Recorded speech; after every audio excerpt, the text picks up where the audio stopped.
अपने से बड़ों का आदर करना और उनकी बात को सदा मानना, जिसमें सबसे अहम था उनकी माँ कुंती का कहना मानना।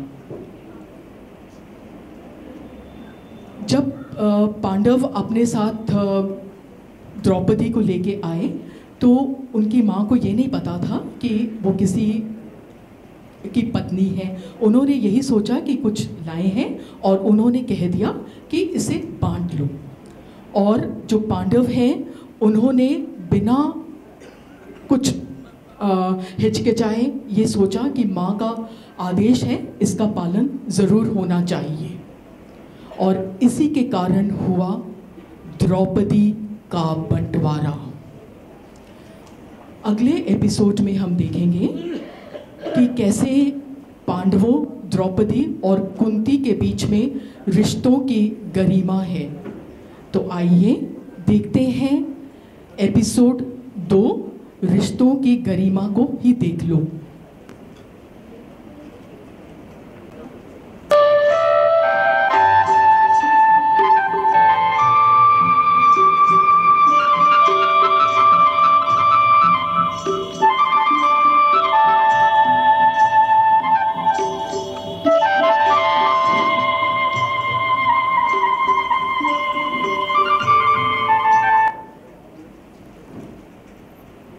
मंझले भैया, यदि हम घर चल के माताश्री से ये कहें कि हम भिक्षा ले आए और पांचाली को सामने कर दें तो कैसा रहेगा?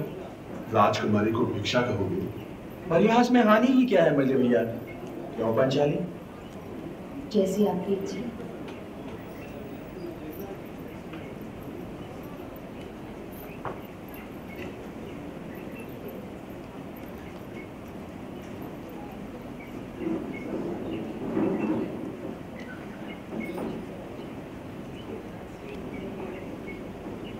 आज हम बड़ी अच्छी शिक्षा दे आए हैं माताश्री।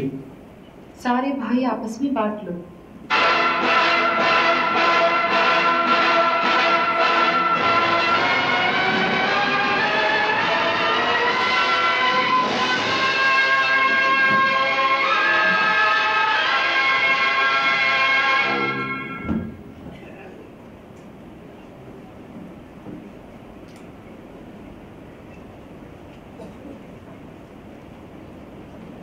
ये देवी कौन है पुत्र? माताश्री, ये कांपिल्य की राजकुमारी द्रौपदी है। अर्जुन ने इसे स्वयंवर में जीता है। अखंड सौभाग्यवती भव। परंतु माताश्री, आपने इनके विभाजन का आदेश दिया है। इसके विभाजन का आदेश?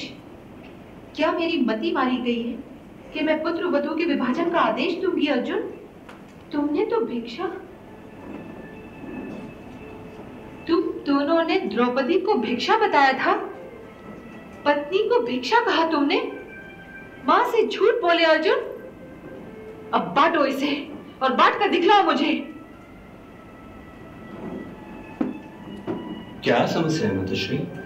ये तो तुम अपने इन दोनों अनुजों से ही पूछो युधिष्ठिर, जो पत्नी को भिक्षा मानते हैं, वस्तु समझते हैं। क्या भरतवंशियों की यही मर्यादा है? तुम तो साक्षात धर्म। तुम ही बताओ युधिष्ठिर। नारी तो शक्ति है माताश्री। नारी के बिना नर संपूर्ण नहीं हो सकता। नारी चाहे माता के रूप में हो, चाहे पत्नी के रूप में, चाहे बहन के रूप में हो, चाहे पुत्री के रूप में, नारी सदैव आदरणीय है।